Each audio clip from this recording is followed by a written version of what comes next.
Okay, so thank you very much for bearing with us for a couple of minutes, everybody.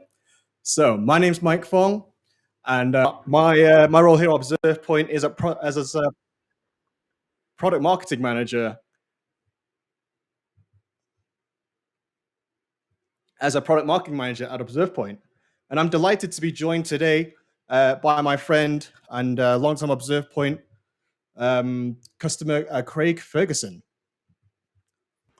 Hi, Mike. How you doing? You're quite Hi. right. A long time customer, sort of long time friend. I think sort of known each other now for maybe sort of 8, going on 9 years now. Whoa, hang on. Sorry about this. Just got to accept these cookies. Okay, great. Yeah, so Craig, thanks for joining us. As I was saying, as a long-time customer, ObservePoint, how have you seen things changing over the last few years you've been with us? Good question, Mike. I've seen sort of ObservePoint evolve quite quickly, sort of to get in place with all the sort of compliance that's coming in, sort of around sort of GDPR, which is obviously already there. And it's been great because things I think the tool needs eventually appear. And yeah, I think it's been brilliant. Sort of, and I suppose sort of the compliance space has forced you guys to evolve. Yeah, it's that's and Craig, can you tell us a bit about what are the problems Lloyds and the brands are facing? Yeah, sort of before we go into sort of really anything sort of in depth on sort of the problems we face at Lloyd's, what I'll do is I'll give you sort of a brief intro into sort of who Lloyd's are, in case nobody knows who Lloyd's are, and then sort of start talking about sort of why we use ObservePoint. So, sort of brief intro. Lloyd's banking group itself is made up of 13 brands. Um, I'm not going to name them all, because we'd be here for a while, but I'll just sort of touch on a few of the high profile ones that stick out there. So you've got Lloyd's Bank itself, you've got a Halifax Bank, and then you've got a Bank of Scotland. So those are all like sort of your main sort of high street banks. And then we have a sort of pensions and investments arm called Scottish Widows. And then there's a few sort of lesser known brands in there. Sort of one is a share dealing service called iWeb, and then we've got a sort of a random savings one in there as well called St James's Palace, which is for I say sort of for saving accounts. Sort of over sort of all those brands, we serve around sort of 30 million customers, and sort of predominantly based sort of in the UK market. So you can understand that's a large proportion of the UK market that we serve. And we serve sort of our customers in various different ways. Obviously, we've got our sort of websites. We don't just have 13 to cover all brands. There's probably about 25 to 30 out there.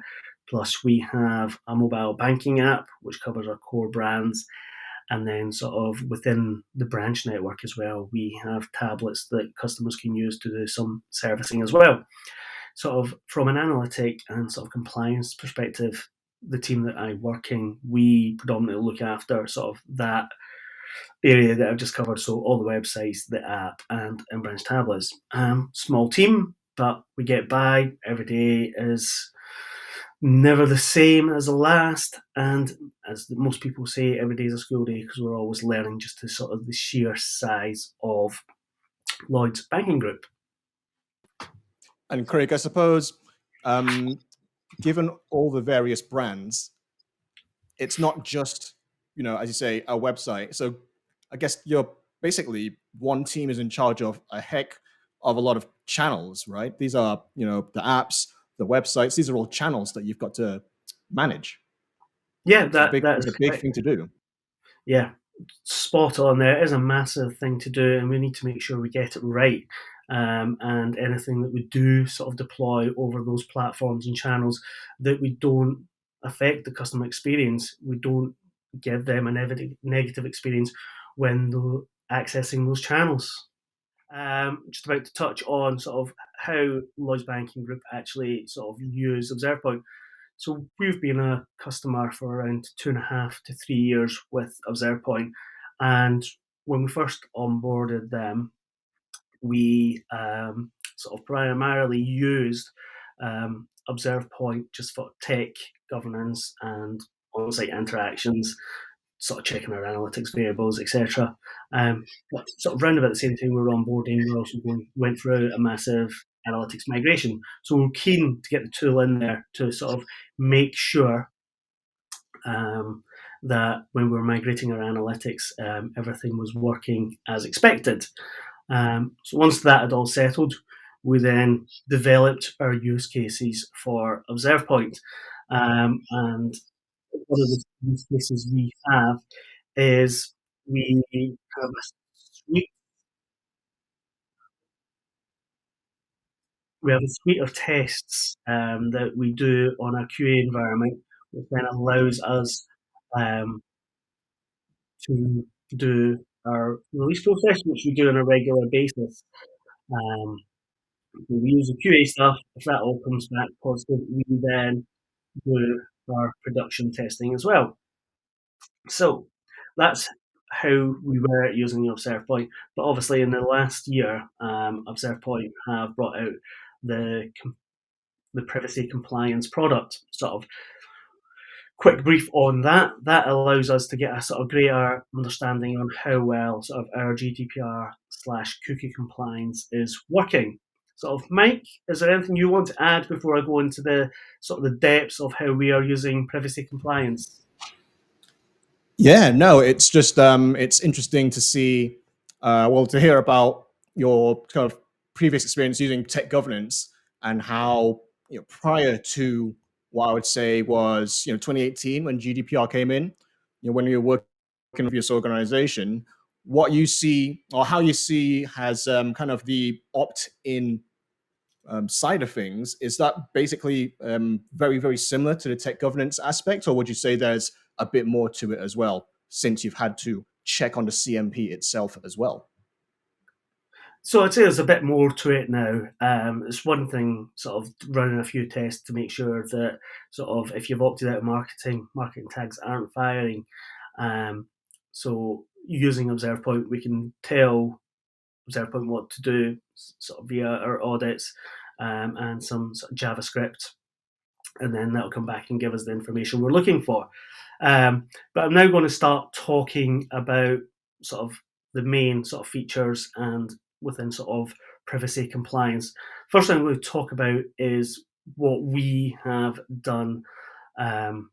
We created audits for our sort of core brands, and we created 2 audits per brand.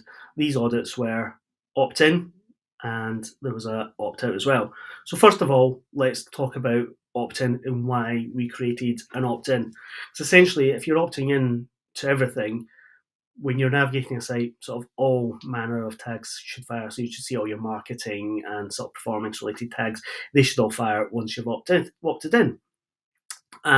So what we wanted to understand though is, okay, we know everything's going to fire, but on the back of some of those tags, is there any sort of third, fourth, fifth party tags that are firing as well?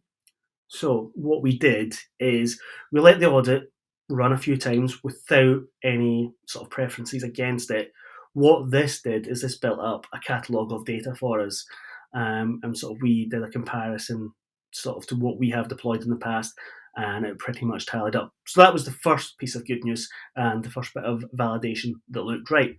So what we then did is within the sort of preferences is you can either approve tags to fire or leave them as unapproved. And because we were going opt-in, all the tags that we were aware of and sort of verified and checked, we changed them to approved.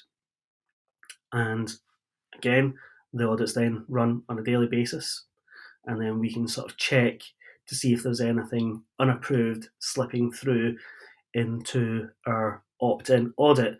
And as you'll see from the screenshot, it is very visual.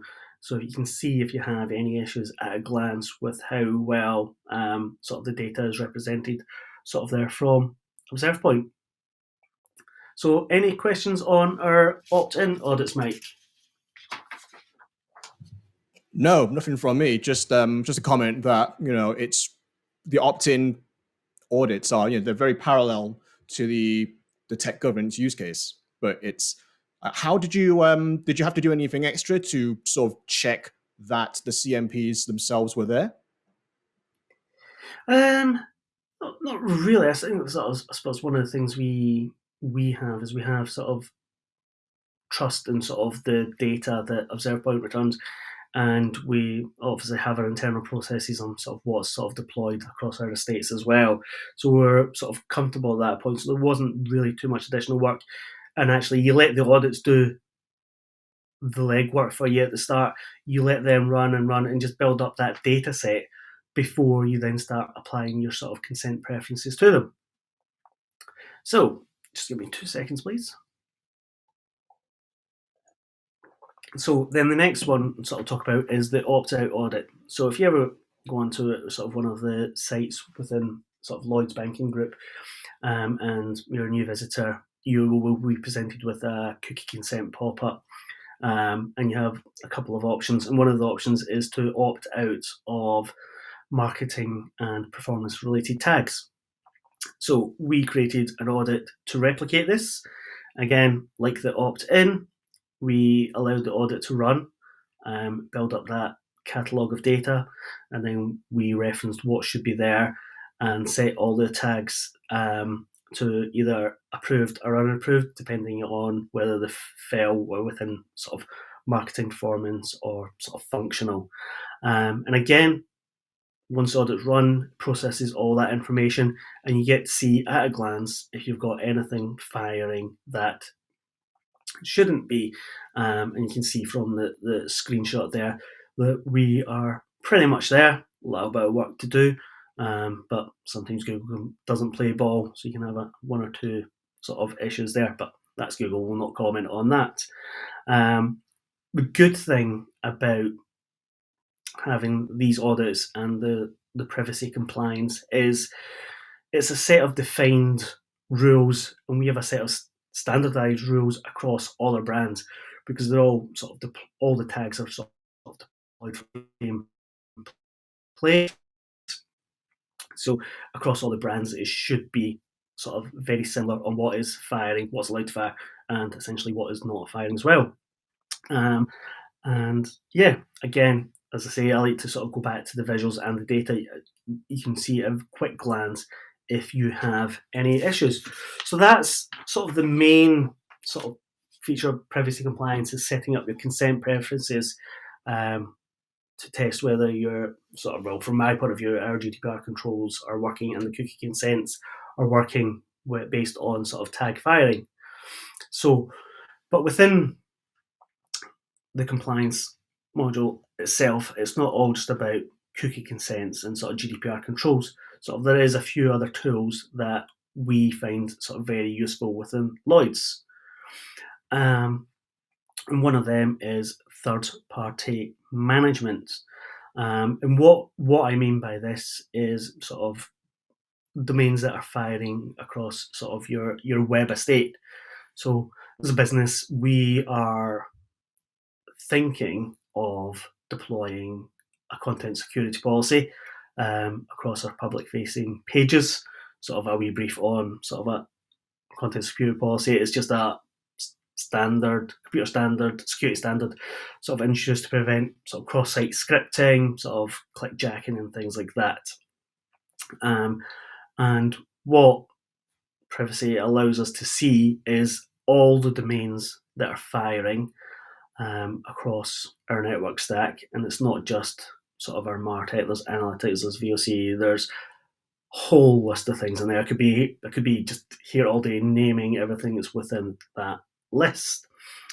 So what we are planning to do is, again, just let that information build up so we can understand what domains are firing, and then when the time is right, use the information from that, which will then allow us to create a CSP, which you can then get sort of the more technical IT guys to implement. And the good thing about us as a team supplying that information to the business is it means there shouldn't be any issues with our sort of MarTech stack or analytics stack, or even sort of anything to do with the, sort of the web chat, voice of consumer and things like that as well. So those should all be covered within the CSP, because that's the information that we're getting from ObservPoint. And you'll notice from the screenshot as well, it doesn't just tell you the domains, it also gives you the geolocation of the domain. This could be useful if you have sort of sites across the world and you want to understand sort of where all those domains are sort of coming from. We are predominantly lucky that the vast majority of our sort of domains that you can see are originating in sort of the United Kingdom. So we don't really need to do anything with that part. But if we've seen somewhere down the line that the locations were moving out sort of to scrupulous places, I'll not name any countries, but you could probably take a guess at a few, we could then start looking at that and understanding why that's happening. So that is another very useful feature that we are in the sort of midst of using. Craig, yeah. I mean, it's at my previous role, my previous organization, we actually, we're in a position where we were implementing tags, and I was quite junior at the time, so I ended up, implementing a tag, and it wasn't coming through in our manual testing, and it took us the longest time as a learning experience for me, it took me the longest time to figure out what a content security policy was, and that, actually the IT team were basically blocking our tags through a CSP. So I think that's a symptom of, maybe IT teams and MarTech teams not always communicating well with each other. So it's great that you've got such a good process to communicate between those two teams at your organization. Yeah, and it's one of these things, as I say, sort of Lloyds banking group is massive. So if you don't have the right channels of communication in place, things will get lost and things could go wrong. So the fact that, as I say, we're the ones that are sort of not necessarily leading it, but we're providing the information that we think is correct, then down the line, then we shouldn't see we shouldn't see any issues due to changes that those guys make.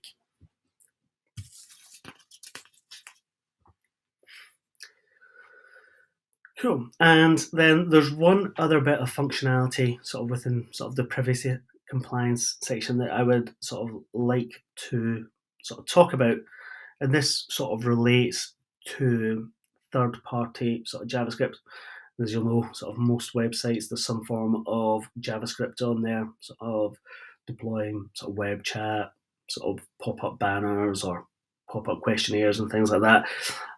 So ObservePoint have recently bought us, and I say recently in the last few months, but I have asked ObservePoint many occasions over the years if this is something they would look to introduce. So I'm taking full credit for ObservePoint bringing this feature in.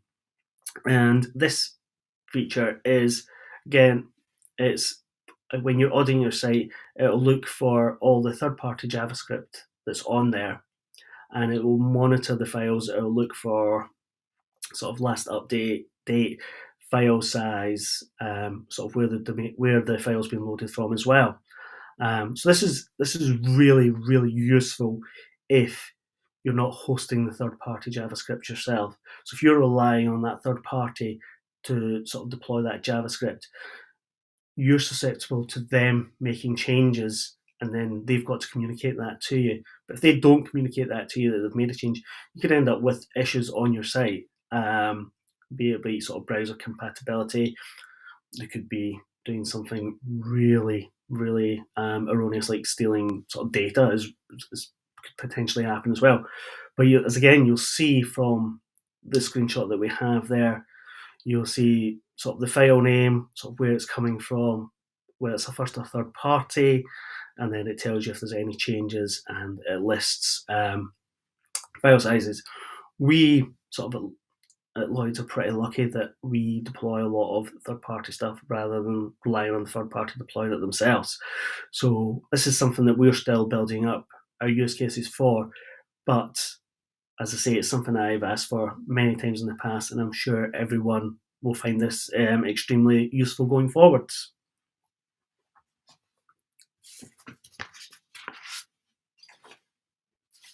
So pretty much covered off all the aspects of privacy sort of compliance. So we've talked about the consent preferences, where you can go in, sort of approve or unapprove tags and cookies that you can see firing across your sites, depending what audits you've got them attached to.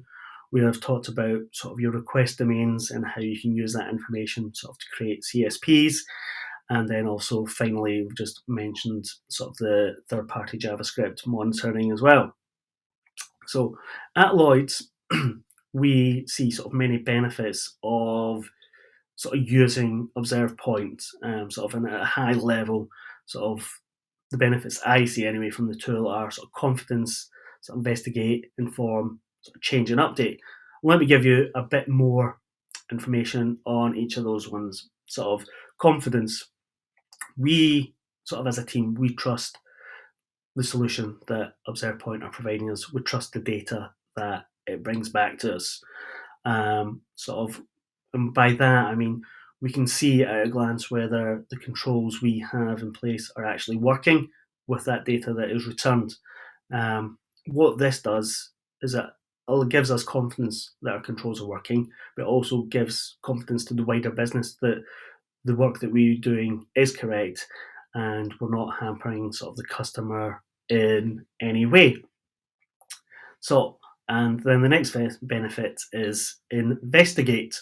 Sort of go back to the consent preferences. At a glance, you'll be able to see whether something, depending on what audit you're running, whether it's approved or unapproved. And if you're seeing something that's unapproved on one of your audits, you then have that ability sort of to drill it into the data to see at a page level where the sort of tags are firing or the cookies are being dropped. So the ability to be able to investigate and understand what's going wrong is really, really good as well. And another sort of side thing that comes out of running audits is you get to see sort of console log errors as well. So you can get a whole host of information if things go wrong sort of within the tool. The next one is inform. With inform, we have the data. We then inform the rest of our business of things. If things go wrong, we can then act on it. We then monitor sort of everything that ObservePoint run, and with their audits, they run on a very frequent basis, so we can see sort of results pretty quickly if anything goes wrong, and we can also compare results of the weekly things, so we can see if there is any sort of slow changes sort of happening across our estates. And then also sort of touching on the domains as well, we'll also be using the data that comes out of that to then hopefully build up our CSP. And then the last one is sort of change and update. What I mean by that is every time you add a new piece of tech to your stack, you don't have to essentially reinvent the wheel. You just let the audit itself pick it up, and then you can add it in, whether it be approved or unapproved. So, as I say, when you're bringing on those new pieces of technology, it's easy to validate whether those are working as well, and they fall sort of within your sort of compliance sort of matrix. So with that in mind, sort of the best way I can sort of summarize privacy sort of compliance within ObservePoint is we have a tool that allows us to monitor our core sites, making sure we are compliant and any issues are picked up quickly and resolved. So this builds confidence in the business, and it makes our relevant stakeholders comfortable in what we are doing. Sort of I think this was probably the last sentence for me, is sort of that level of comfort is very hard to achieve in any business, never mind one sort of the size of Lloyds. But we can sort of document, visualize, and demonstrate that the controls you have in place are working, sort of using ObservePoint, you sort of can achieve sort of those goals. And that's everything from me, Mike, unless you have any questions for me. Yeah. So would you say that? So you mentioned confidence as your first point here, and also when you were talking through inform, like being able to inform the business, being front-footed. Something, we're not ready for this release yet because we found a bug.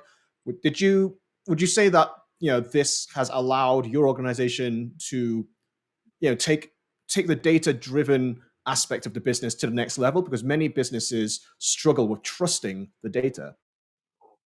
Yeah, that's sort of a very good question. And I say we definitely do, especially as you mentioned on a release basis. We do frequent releases every week, and we sort of run our QA tests first. If those come back with any issues, we will not go ahead for our release until those issues are resolved. So at that time and point, you can see we are using that data to inform a decision, and we've got to let sort of various teams across the bank know whether we're going ahead with a release or not. And we also share those results, so those teams can see what's happening with a release. And again, we'll be using the data to inform the business. We'll be using the data to sort of inform the business on what sort of domains should be held within our CSP as well. So yeah, we would use that data, and I would say that helps us be a data-driven organization. Great. Well, thank you very much, Craig, for your time. And what I didn't mention at the beginning of the session was that Craig is actually battling from illness right now. So thank you, Craig, very much for powering through with us. And I guess everyone in the audience can also thank Craig for the new JavaScript reporting feature. So have a great rest of Validate. The next session is coming up. So just click that button in the top right of your screens for the final session.